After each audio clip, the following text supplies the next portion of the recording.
es el desarrollo de la... Desde aquí mandarle mi corazón al queridísimo pueblo dominicano. Bring people together across all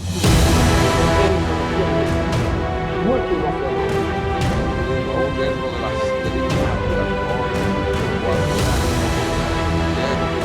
tanto lo que propone Pakistán como en este conflicto. El Museo de la Biodiversidad. Queridos televidentes, hoy tenemos la oportunidad de presentarles a ustedes una entrevista estelar, una entrevista que realizara el doctor José Francisco Peña Gómez con Pepe Figueres, quien fue la figura estelar de la democracia para Latinoamérica. Veamos. Es el desarrollo de la... Desde aquí mandarle mi corazón al queridísimo pueblo dominicano. bring people together across all aún dentro de las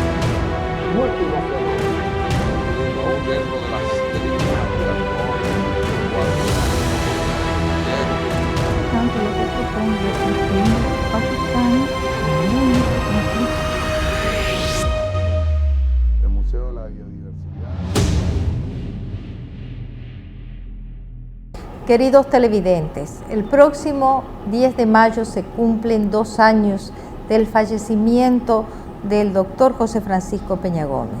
José Francisco Peña Gómez fue uno de los líderes populares más importantes del siglo XX. Su liderazgo traspasó las fronteras nacionales para adquirir una dimensión continental. El ejemplo y liderazgo de José Francisco Peña Gómez sigue gravitando aún en la sociedad dominicana. Nuestro programa de hoy estará dedicado a recordar a este ilustre hijo del pueblo dominicano, a José Francisco Peña Gómez. El doctor José Francisco Peña Gómez, a lo largo de su vida política, cultivó gran amistad con grandes hombres del mundo. Siempre fue de su interés hacer del conocimiento del pueblo dominicano la forma de pensar y las causas defendidas en otras latitudes por estas prestantes figuras. Producto de estas inquietudes nace el programa de televisión Los Dirigentes, el cual condujo durante varios años conjuntamente con la doctora Milagros Ortiz Bosch. Por su programa, número 1 en su género, desfilaron jefes de Estado y de gobierno, líderes políticos, luchadores por la democracia y los derechos civiles y políticos de los pueblos, destacados intelectuales y prestantes guías espirituales de multitudes, todos llevados de la mano por el doctor José Francisco Peña Gómez. Como un homenaje póstumo, le ofreceremos a continuación parte de 2 entrevistas hechas por el doctor Peña Gómez a 2 líderes latinoamericanos para el programa Los Dirigentes. Señoras y señores, nos encontramos en estos momentos en la cumbre de una montaña cercana a Cartago, la vieja población costarricense. Aquí encaramados sobre estas colinas, cobijado por las nubes que en estos tiempos cubren el bello cielo de su patria, se encuentra uno de los líderes más grandes de la democracia hemisférica, uno de los grandes conductores de pueblos que ha parido la América Latina, un maestro de la política contemporánea, don José Figueres Ferrer, 2 veces presidente constitucional de la República de Costa Rica. Una vez presidente de facto. Una vez presidente de facto. En total fueron 3 veces presidente de la República. Una hazaña difícil de igualar porque ahora en este país la reelección está prohibida, de tal manera que el que ejerce la presidencia por un periodo ya no tiene la posibilidad de ejercerlo jamás. Don José Figueres es el padre de la democracia costarricense, de la moderna democracia costarricense. Para alumbrar esta democracia enriquecida después con las realizaciones de una constelación de estrellas de la política de Costa Rica, don José Figueres no vaciló en recurrir a la lucha armada en la famosa revolución del año de 1948. Él ha hablado pocas veces de ese movimiento armado en una sociedad tan pacífica como la costarricense. Precisamente ahora nos decía él que está escribiendo con un grupo de expertos y de amigos un libro sobre esos hechos. Pero nosotros quisiéramos que aparte de ese gran esfuerzo intelectual, él dialogara con nosotros esta noche sobre ese tema. Don Pepe, ¿cómo se inició usted en la política costarricense?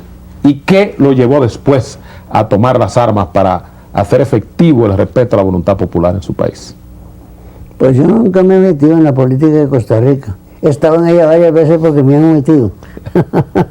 Así es. Después, yo entré en política cuando menos pensaba, a través de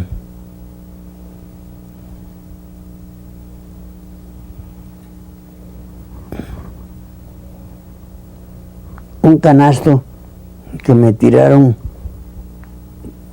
con miras de golpearme y no matarme cuando estaba ayudando a quemar un periódico infame. Este canasto cayó y rebotó y los estudiantes le dimos fuego al edificio y se quemó también el canasto. De modo que mi participación se inició de la forma más activa imaginable. Y esto fue en el año 1942, de hace varios años, varios días hace, sí. Eso del canasto es una broma, pero fue cierto. Pues bien, ahora estoy dedicándole todo mi tiempo a reconstruir una década de la historia de esta área del Caribe, en la cual los hechos culminantes fueron los relacionados con un intento, el segundo de este siglo, de imponer la dictadura en Costa Rica. Ese fue el intento de los hermanos Calderón Guardia. Yo había participado ya de niño en el primer intento de irrespetar el derecho electoral por mano de los hermanos, otros hermanitos de apellido Tinoco. ¿Cómo se llamaban esos hermanos, los nombres completos? Don Federico o Pelico Tinoco Granados y don Joaquín Tinoco Granados. Usted dice que había participado. Yo de niño luché contra ellos y al final de la lucha ayudé a quemar los cepos con que mantenían agarrados a los opositores. En esos dos intentos de establecer la dictadura en Costa Rica hay una diferencia entre uno y otro que tiene importancia. Los hermanos Calderón Guardia todavía hoy quieren seguir participando activamente en la política de Costa Rica en posiciones de primera línea. En cambio, los hermanos Tinoco, con muy buen juicio, se retiraron totalmente de la política, gozan de la paz y del aprecio de casi todo el mundo. Yo al menos los estimo normalmente como si no hubieran sido los que intentaron la primera dictadura de Costa Rica. Ahora aquí nosotros estamos bajo la amenaza de que los hermanos Calderón Guardia y un grupo de amigos de ellos hagan nuevas intentonas. Pero ¿cómo la podrían hacer? ¿A través de las elecciones? Solamente lo pueden hacer a través de las elecciones. Aquí no hay posibilidad de nada de otra índole. Entonces usted recela que una victoria de estos grupos podría conllevar la degeneración del proceso democrático Completamente. costarricense y con su La conversión en una corrupción y dictadura. la degeneración, completamente. Es un peligro latente que los costarricenses tenemos encima. Es muy lamentable porque se nos dice que la gente joven de la familia Calderón Guardia no tuvo ninguna culpa en lo que pasó, lo cual probablemente es cierto, pero tampoco tienen ningún mérito para aspirar a altas posiciones. ¿Cómo ocurrió, don Pepe Figueres, esta tentativa de instauración de una dictadura en Costa Rica? El doctor Calderón Guardia ganó unas elecciones, ejerció el poder, ¿y qué pasó luego? El doctor Calderón Guardia ganó por amplia mayoría y ejerció el poder. Se hizo impopular muy pronto, por razones pues, muy penosas, porque inmediatamente empezó la corrupción. Vino un malestar general y entonces se alió él y su gente con el Partido Comunista de Costa Rica.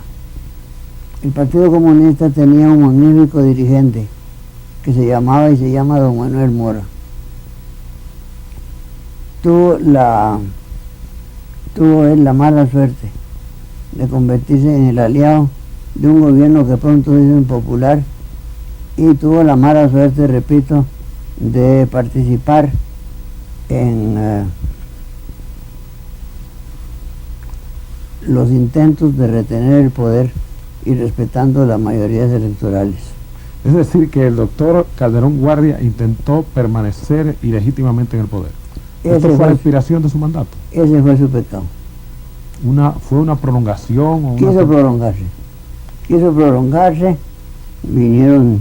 ¿Sin elecciones? Sin elecciones, sí. Quiso prolongarse, bueno, por elecciones fraudulentas. Se llegaron a efectuar las elecciones. Muy visiblemente fraudulentas, sí. Y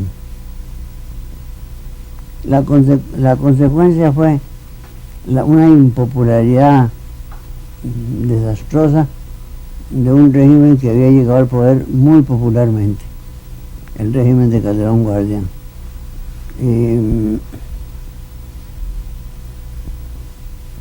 Las cosas llegaron al extremo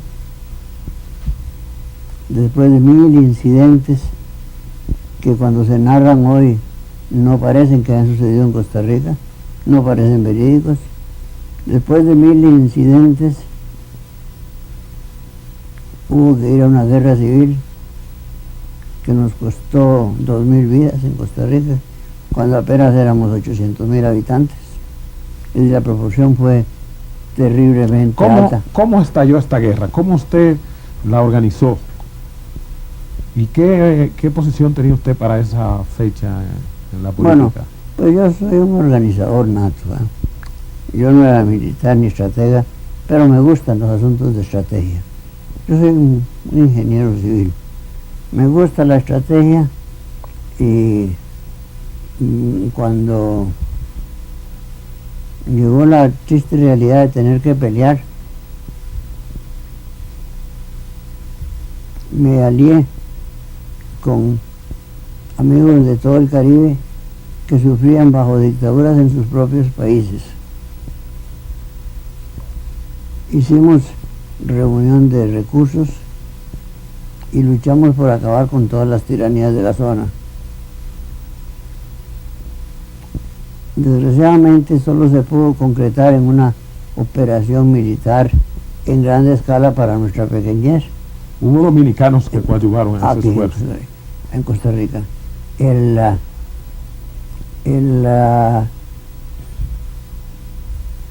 jefe militar nuestro principal fue un gran dominicano, Miguel Ángel Ramírez. Fue jefe militar. Sí, yo lo hice jefe del Estado Mayor nuestro.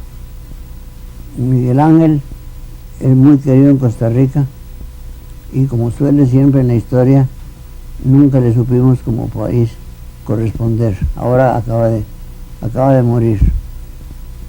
Él fue un hombre de enormes méritos, que sí tenía un poquito de carrera militar y que recibió ayuda de armamento de otro gran dominicano, el general Juan Rodríguez García. Juan Rodríguez, sí. Juan Rodríguez le prestó su armamento, el mismo que había fracasado en Cayo Confites. Se lo prestó a Juan para que Juan nos lo prestara a nosotros. Es decir, que armas dominicanas contribuyeron a la libertad de Costa Rica. Indudablemente.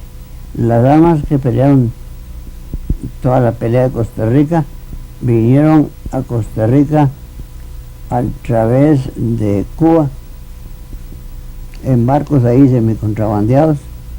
Yo las traje y... Usted fue a Cuba, eso fue durante el gobierno de Carlos Prío.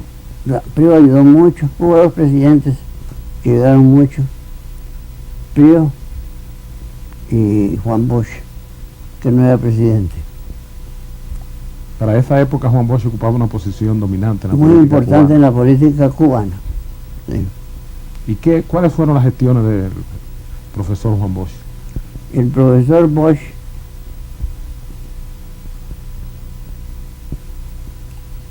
tenía mucha amistad, era una especie de aliado intelectual del gobierno de Cuba, que ya en ese momento lo ejercía Carlos Prío. Y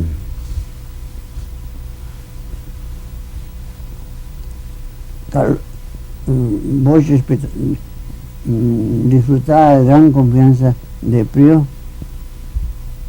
y logró que Prío nos ayudara a rescatar las armas que se habían perdido en Cayo Confites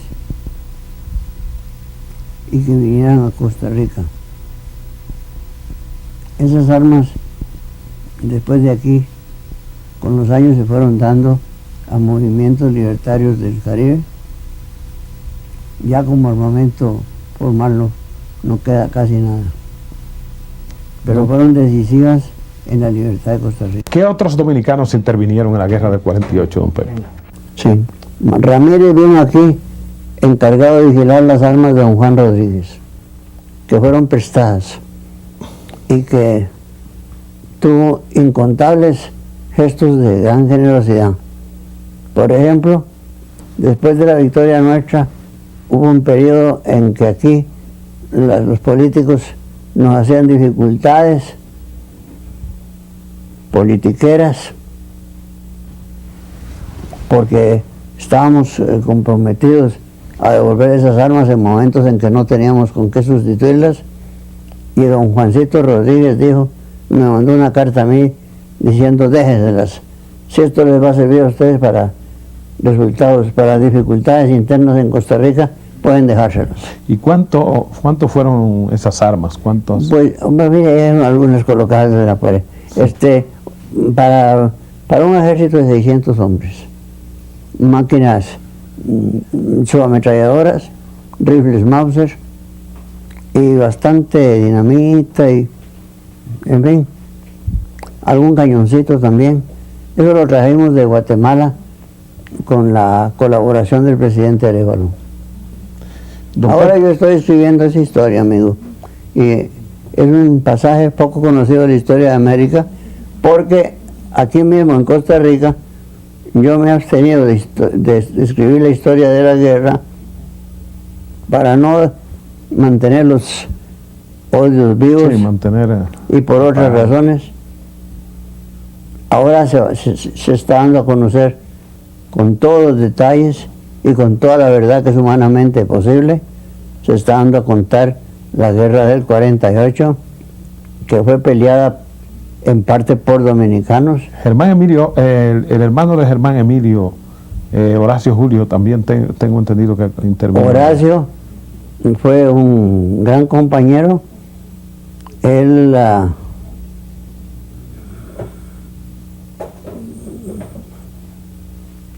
tomó el puerto de Limón de Costa Rica, y como él usaba, como todos los dominicanos, muy frecuentemente el término Caribe, la operación se llamó la toma del Caribe, y de ahí vino el nombre que se ha prestado para muchos errores de Legión Caribe. De Legión del Caribe. Sí.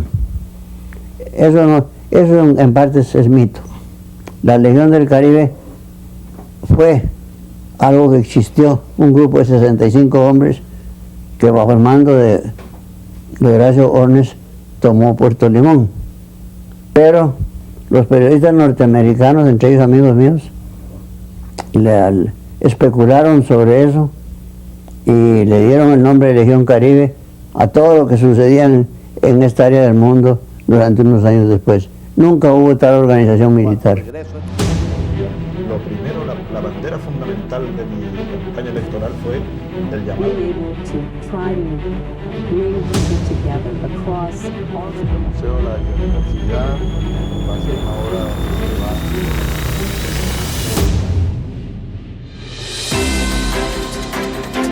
La Cámara Alta aprobó en primera lectura el proyecto de ley de fomento a la inversión en República Dominicana, entre otras importantes iniciativas. El presidente del Senado, Ricardo de los Santos, afirmó en Washington que el Congreso trabaja en la actualización del marco normativo para fortalecer la respuesta del Senado ante el desafío de las drogas sintéticas. Esto al participar en el encuentro de la Red Internacional de Legislación sobre Drogas. Durante la semana, distintas comisiones del Senado avanzaron en el estudio de proyectos clave. Entre ellas, la Comisión de Educación recibió a representantes del Ministerio de Educación, quienes expresaron sus opiniones sobre el proyecto de ley de educación digital y alfabetización tecnológica en el país. Esta semana, el presidente del Senado, Ricardo de los Santos, recibió la antorcha de los 25º Juegos Centroamericanos y del Caribe, Santo Domingo 2026, a celebrarse el próximo mes de julio. Y el Senado de la República realizó la charla Conmemoración a la Sufragista Dominicana, Legado y Memoria, con el objetivo de reconocer el aporte de las mujeres dominicanas en la conquista del derecho al voto y el fortalecimiento de la democracia en el país. Senado de la República Dominicana, participativo, inclusivo, transparente. Lo primero, la bandera fundamental de mi campaña electoral fue el llamado. being able to try to bring people together across all El Museo de la Biodiversidad va a ser una obra que va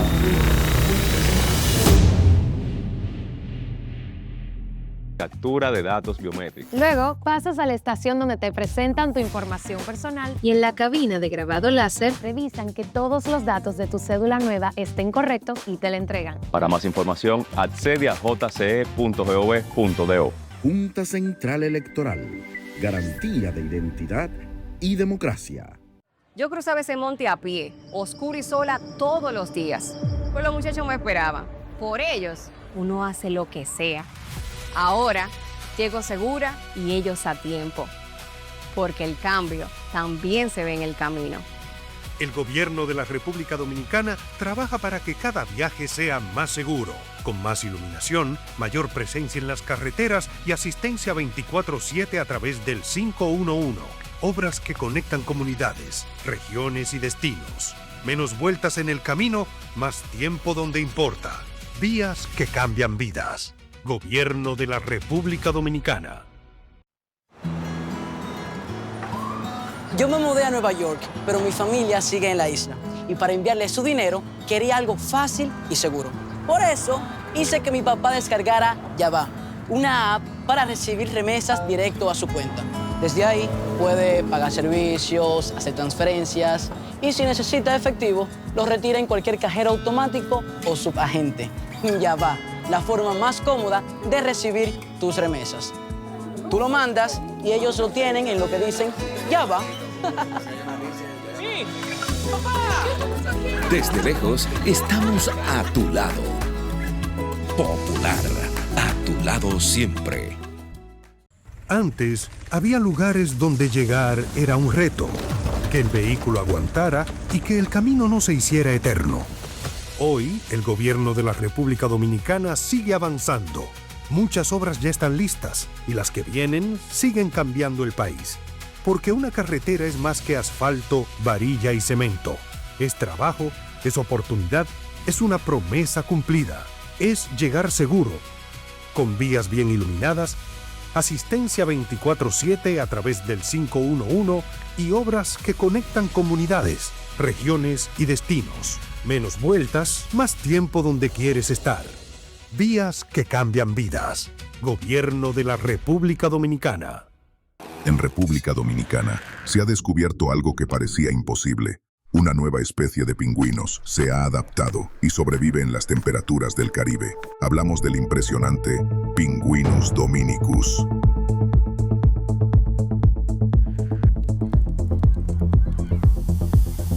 Gracias al maestro del frío. Aires acondicionados Tecnomaster, hechos para los más exigentes, para enfriar al pingüino que llevas dentro. La Junta de Aviación Civil ha trabajado arduamente desde su creación para cumplir con las funciones asignadas por la Ley 491-06 de Aviación Civil de la República Dominicana, promoviendo un sector dinámico en constante evolución, crecimiento y desarrollo. Más allá de establecer la política superior de la aviación civil, fomentar el desarrollo del transporte aéreo y regular sus aspectos económicos y jurídicos, la Junta de Aviación Civil de la República Dominicana es una institución reconocida por su liderazgo regional en el desarrollo sostenible del transporte aéreo. Son órganos adscritos a la Junta de Aviación Civil, la Comisión Investigadora de Accidentes de Aviación CIA, organismo encargado de realizar investigaciones sobre accidentes e incidentes graves en la aviación civil, determinando las causas probables que produjeron el suceso para adoptar las medidas necesarias que eviten su posible repetición. Y también el Comité Nacional de Facilitación, CNF, creado por el artículo 265 de la Ley de Aviación Civil número 491-06. Es responsable de coordinar e implementar medidas y procedimientos para la entrada, tránsito y salida de aeronaves, pasajeros y cargas en los aeropuertos nacionales, en cumplimiento de las normas y métodos recomendados por la Organización de Aviación Civil Internacional OACI, conforme al anexo 9 del Convenio de Aviación Civil Internacional sobre facilitación.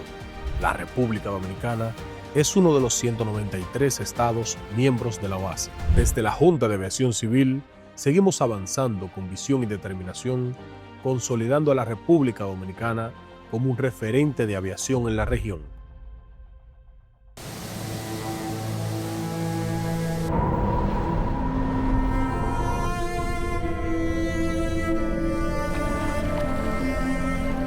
Nuestros televisores son los maestros de la calidad de imagen.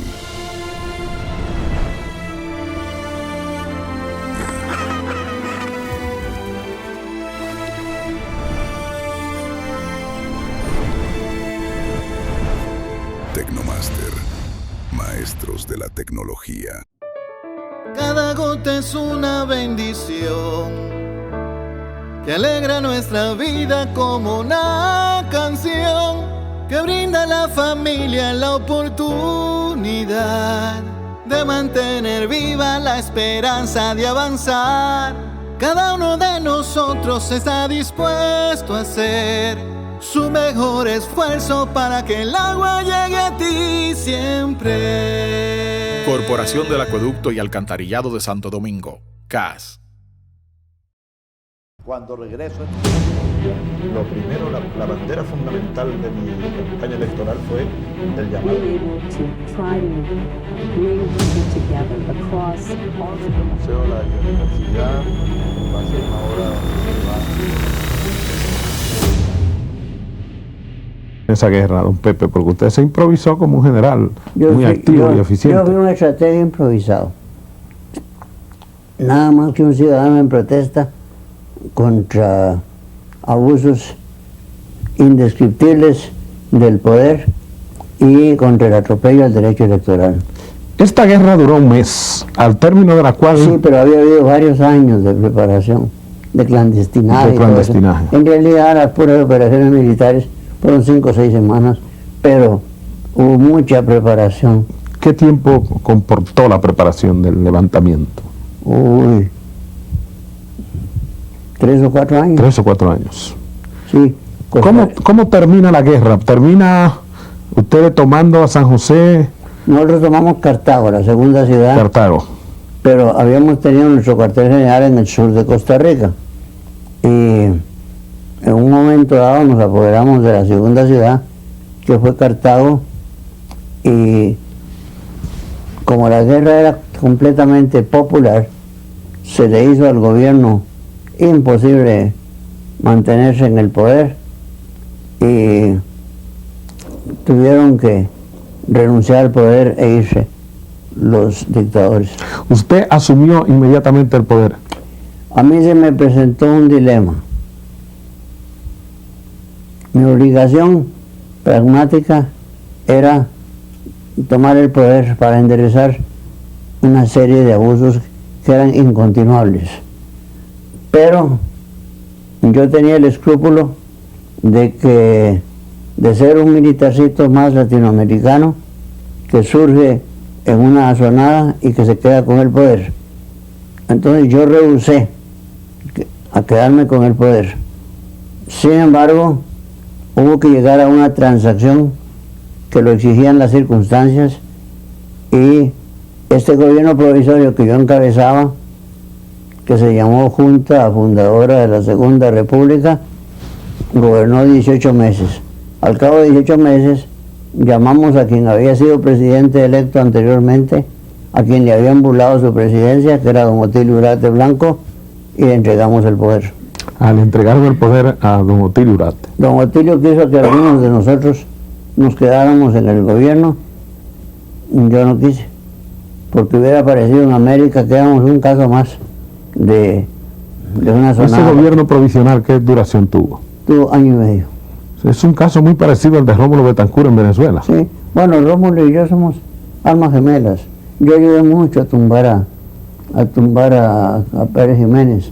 En esta casa, no, en otra casa más vieja aquí mismo, cuando tumbamos por fin a Pérez Jiménez, recibí una llamada telefónica desde Caracas. Me dice Rómulo: mira, Pepe, tú sabes cuánto esto se debe a ti. Y se puso a llorar por el teléfono a larga distancia. Éramos almas gemelas.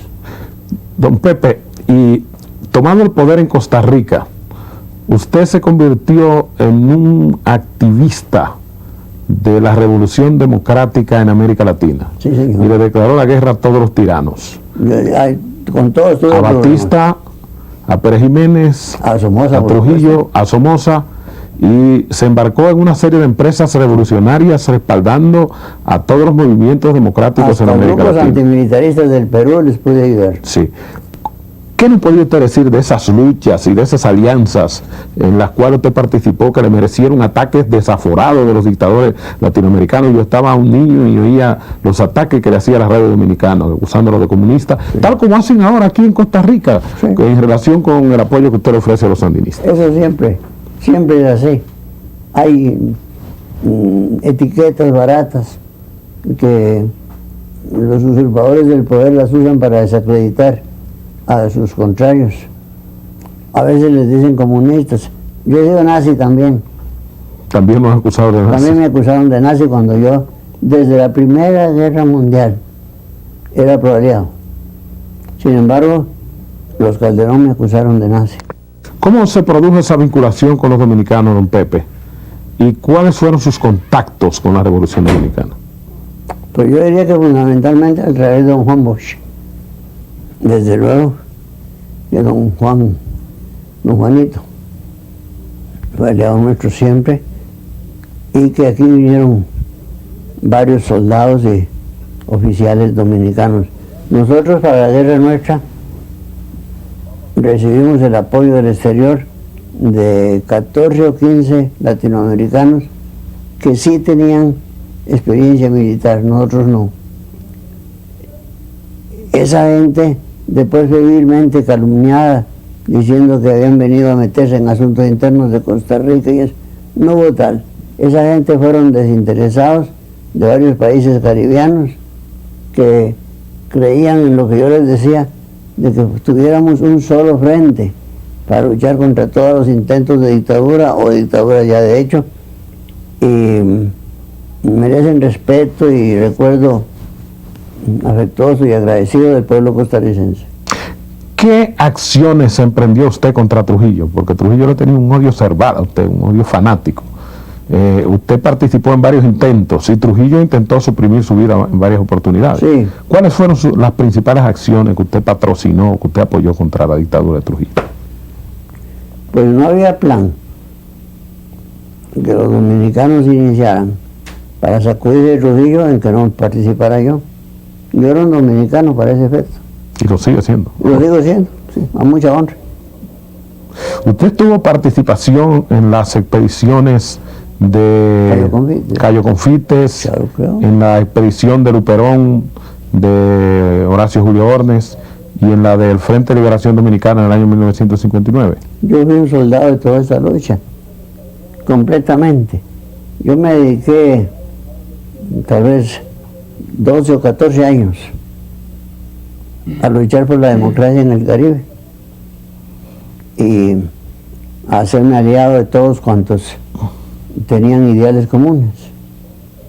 En Guatemala, en Salvador, en Honduras, en todas las partes se fue estableciendo una verdadera fraternidad. Luchamos contra dictaduras en todas partes. Don Pepe, ahora pasando al panorama político costarricense, es evidente que en ese primer gobierno provisional que usted encabezó, se tomaron medidas sumamente radicales, que aún colocándonos ahora en el contexto actual de la política hemisférica, resultarían en algunos países, en el mío por ejemplo, muy radicales. Por ejemplo, nosotros nacionalizamos los bancos. Sí. Cosas así. Nacionalizamos la corriente eléctrica, los ferrocarriles. Constituimos aquí en el centro de América el paisecito más socialista de esta área, pero socialista dentro del respeto a la libertad.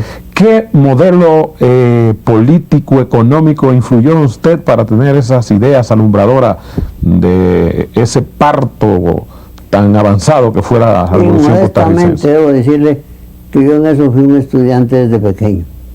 Yo luché por el socialismo democrático desde que era un niño, y cuando se presentó la epopeya de Costa Rica se fundieron ambas cosas en una.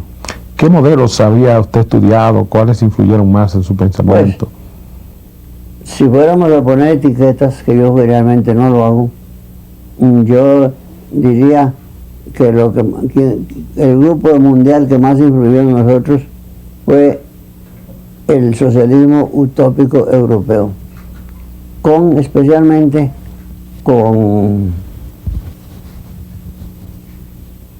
ahora digo, el más distinguido de los socialistas utópicos europeos era nuestro maestro. Por cierto que también fuimos discípulos en Sudamérica de Aya de la Torre y en todos los países del mundo las fuerzas de lo que se podría hoy llamar la izquierda democrática eran nuestras aliadas.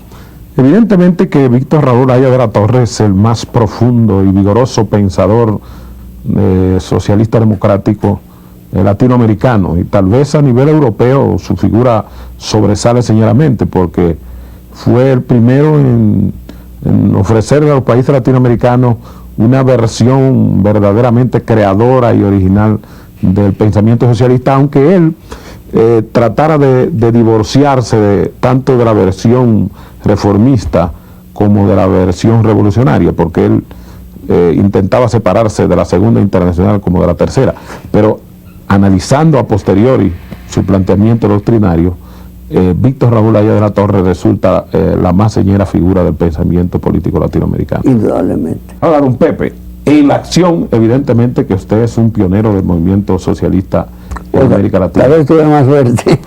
Tuvo más acierto, fue más pragmático, y eso es lo importante, porque es en la acción práctica donde se vertebran las acciones de los grandes estadistas, y sin duda alguna usted es uno de los grandes estadistas. Pues yo tuve muy buena fortuna. Pero hay algo también que usted no ha mencionado. Yo sé que usted también tuvo alguna participación en el derrocamiento de Batista, que le proporcionó también ayuda al doctor Fidel Castro? Completamente. Yo vivía en lucha eterna contra los dictadores militares en todas partes. Uno de ellos era Batista. Completamente. Yo ayudé a Fidel Castro en lo que yo consideraba mi deber, porque yo estaba en una lucha hemisférica. Yo lo ayudé a tumbar el gobierno de Batista.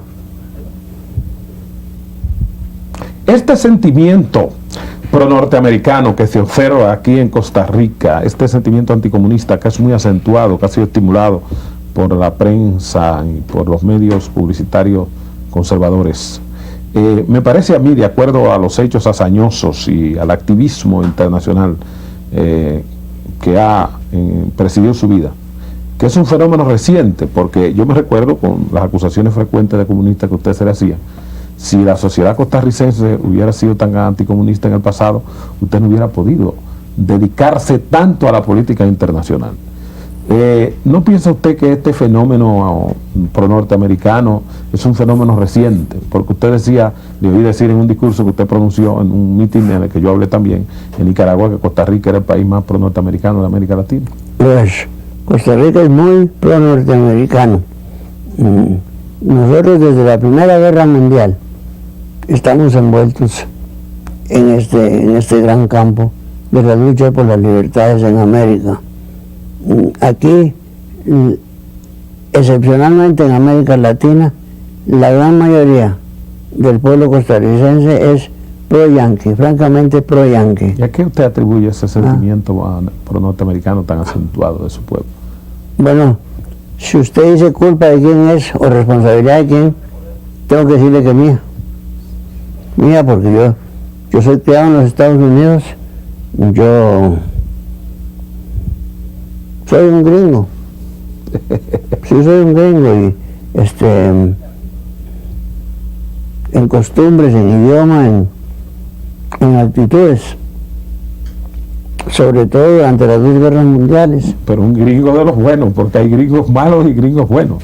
Hay gringos ilustres, demócratas como Lincoln. Bueno, yo soy de la escuela de Lincoln, soy de la escuela de todos esos grandes líderes norteamericanos, como Emerson. Don Pepe, es motivo de controversia muy viva su amistad con los sandinistas. Los sandinistas además hacen una excepción con usted. Usted es el costarricense más amado por los sandinistas. Yo creo que los comunistas costarricenses no gozan del afecto que usted, sin ser comunista, tiene en Nicaragua. ¿No representa para usted una situación sumamente incómoda en una sociedad muy antisandinista ser amigo de los sandinistas? Indudablemente, indudablemente. Para mí es un problema político y personal y sentimental. Yo luché 35 años contra la dictadura vecina de los hermanos Somoza en Costa Rica. Y las cosas han ido evolucionando de manera que nada me ha hecho cambiar de manera. La verdad es que nosotros, los que luchábamos contra Somoza, nunca pudimos ganar la guerra sin el apoyo de los sandinistas. Desde las primeras operaciones de Sandino ya simpatizábamos con ellos, y cuando vino la última guerra, esta que fue tan sangrienta, en que tumbamos a Somoza, no fue nada nuevo para nosotros. Yo he sido y sigo siendo amigo de los sandinistas, amigo de Sandino, y no quiere decir que siempre esté de acuerdo con lo que piensan ellos en una cosa o en otra.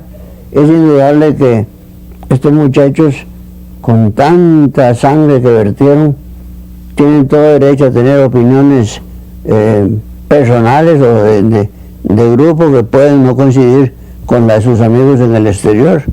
Eso es evidente, pero a mí es muy fácil, es muy difícil hacerme cambiar de parecer en mi admiración y en mi afecto para los sandinistas. Yo quiero hacer una última pregunta porque no quiero abrumarlo, don Pepe. Le agradezco muchísimo la gentileza de recibirme sin previo aviso. Al contrario. Abusando de su amistad, de su larga amistad. Muy honrado por ella. Don Pepe, ¿usted cree que una intervención militar puede ser el resultado directo de esta confrontación centroamericana donde los Estados Unidos, a través del gobierno de Reagan, se han involucrado tan profundamente? ¿Cree usted que esto puede llegar a la intervención militar directa o a una guerra de alguno de los países vecinos con Nicaragua? Las causas del error humano son múltiples. Usted me pregunta si yo creo que esta situación de hoy, en que estamos hablando aquí, podría conducir a una intervención del gobierno de los Estados Unidos en Nicaragua. Desde luego que no tengo bola de cristal. De eso se ha hablado mucho durante muchos años. Varias veces ha parecido que ya viene una intervención en Nicaragua, como digamos como la de Granada. Pero el buen juicio del pueblo americano o la buena suerte siempre ha hecho que no sea por el momento oportuno y las cosas han ido pasando. En este momento que hablamos, me parece menos probable una intervención armada norteamericana, sobre todo después del último resultado de las elecciones en Estados Unidos hace pocos días, en que ganaron los demócratas. Debo decirle que yo soy uno de los pocos latinoamericanos que está bastante relacionado con la política norteamericana. Yo pertenezco al Partido Demócrata y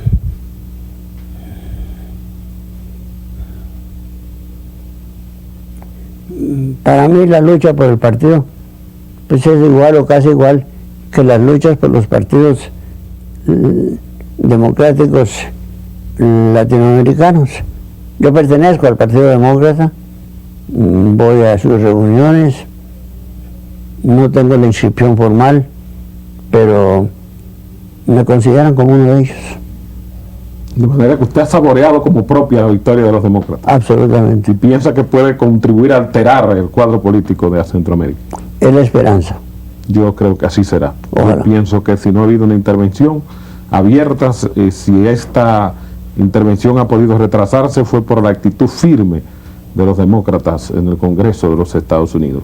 Y creo que si hubieran tenido control del Senado, no hubiera habido financiamiento. Esa desvergüenza que hay ahora, de que hablan de 100 billones para los contras, eso nunca hubiera sucedido si no fuera por las circunstancias generales.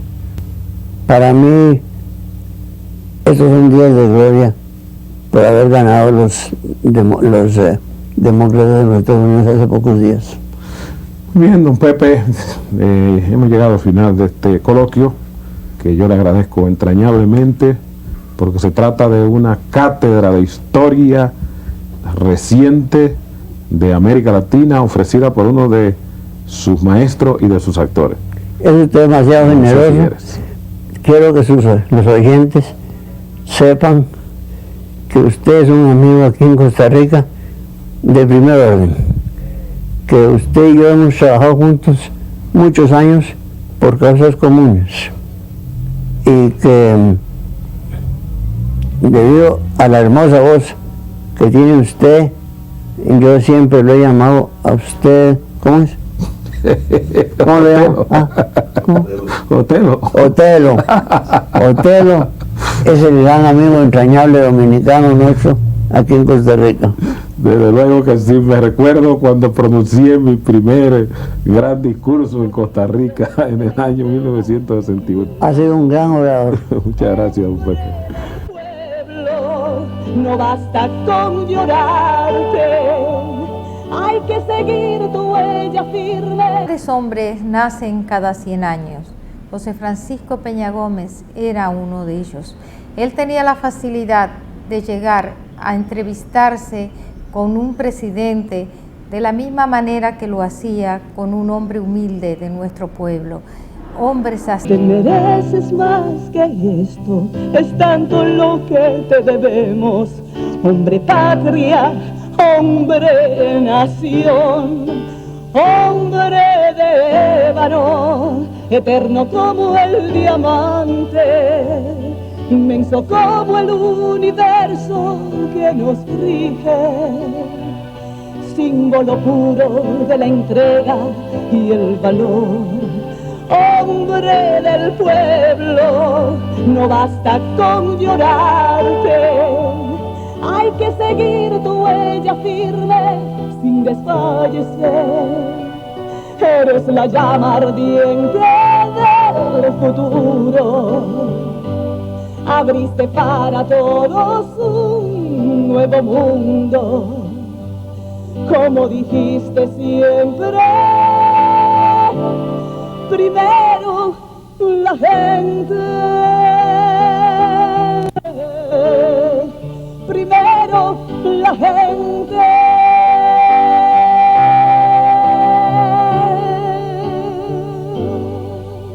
Yo amo a mi pueblo, a mi país. A lo largo de toda mi vida he pagado un precio por eso. He recibido ataques feroces, a veces frontales, a veces con venenos más sutiles, como ahora. Pero yo los tengo. Mis adversarios pueden contar conmigo. Es tanto lo que te debemos, hombre patria, hombre nación, hombre de ébano, eterno como el diamante. Desde aquí mandarle mi corazón al queridísimo pueblo dominicano. Bring people together across all working as